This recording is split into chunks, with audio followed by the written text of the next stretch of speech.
Quem sair por último pode apagar a luz lá da Cidade do Galo. Vem com a gente para mais uma Capa do Lance. Não esqueça de se inscrever aqui no canal do YouTube do Lance, ativar o sininho para não perder nenhuma notificação dos nossos vídeos por aqui. Mas antes de falar do Atlético Mineiro, a gente precisa passar pelos brasileiros na Copa Sul-Americana. Afinal, só decepção até aqui. Ontem, tanto Vasco quanto Bahia foram eliminados na fase de playoffs. O Vasco tinha uma missão muito complicada. Afinal, sofreu uma goleada vexatória no primeiro jogo lá no Equador para o Independente Del Valle. E aqui em São Januário o resultado não foi lá muito diferente. O Del Valle começou ganhando com gol no primeiro tempo e Verratti descontou na segunda etapa. Mas em nenhum momento ficou aquela expectativa que o time da virada realmente ia fazer valer o seu nome e todo o peso histórico da camisa do Vasco para passar de fase. Então, agora o Vasco está eliminado da Sula e só tem a Copa do Brasil e um Brasileirão numa situação muito complicada. Realmente, Fernando Diniz vai ter muita coisa para mudar nessa segunda metade de ano na equipe cruzmaltina. Já do lado do Bahia, acabou pesando o fato de ter jogado o primeiro jogo com o time misto, por ideia do técnico Rogério Ceni.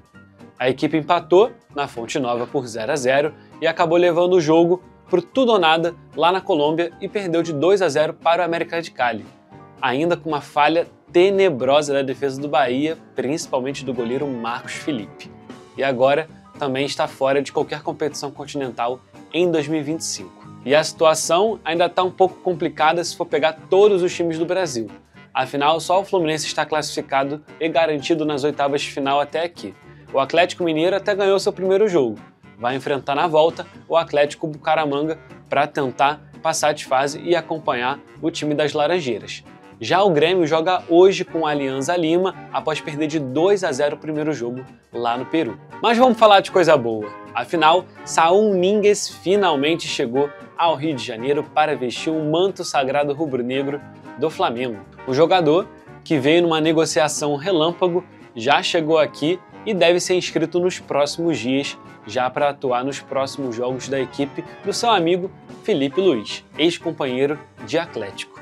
Aqui no Brasil, ele também vai rever Jorginho, ex-companheiro lá da época de Chelsea, em uma rápida passagem que o Saúl teve pela equipe inglesa. O meia é considerado muito versátil, podendo atuar como segundo volante e até como falso ponta, uma espécie de posição que o Gerson também fez história aqui no Flamengo em 2025. Será que vem uma reposição à altura? A gente sabe que o Saúl foi ídolo do Atlético de Madrid e passou por anos impecáveis na equipe. Mas também é bom falar que o histórico recente não é tão bom assim. Afinal, ele foi emprestado para algumas equipes, o próprio Chelsea e o Sevilla, também na Espanha, e não teve tantas oportunidades no time titular de Diego Simeone nas últimas temporadas. Mas, de fato, é um grande jogador e com passagem pela seleção espanhola por muito tempo. Mais um nome vindo da Europa num Brasileirão recheado de gente lá de fora para a gente ficar de olho nessa temporada. No entanto, nem tudo é um mar de rosas lá na Gávea. Afinal, se o Saúl chegou lá no aeroporto do Galeão, no Ninho do Urubu a situação não é nada boa. Foi vazada uma conversa do médico do Flamengo falando da situação física de Nicolás de la Cruz, que realmente já está há um tempo afastado dos campos por conta de uma lesão crônica.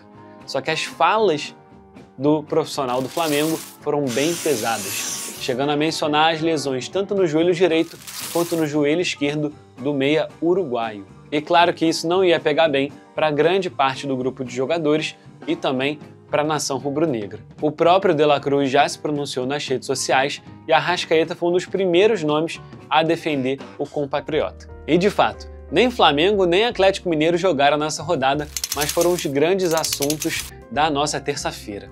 Afinal, é impossível não mencionar toda a crise que está vivendo o Clube Atlético Mineiro. A grande turbulência no Galo começou a partir de Rony, que entrou na justiça por pagamentos atrasados. Ele até mudou de opinião durante a noite, retirando a acusação. Mas aí a bomba já estava exposta lá em Belo Horizonte. Afinal, Scarpa, Igor Gomes e mais jogadores do elenco fizeram a mesma ação com o passar da tarde. Mas nem todos foram assim.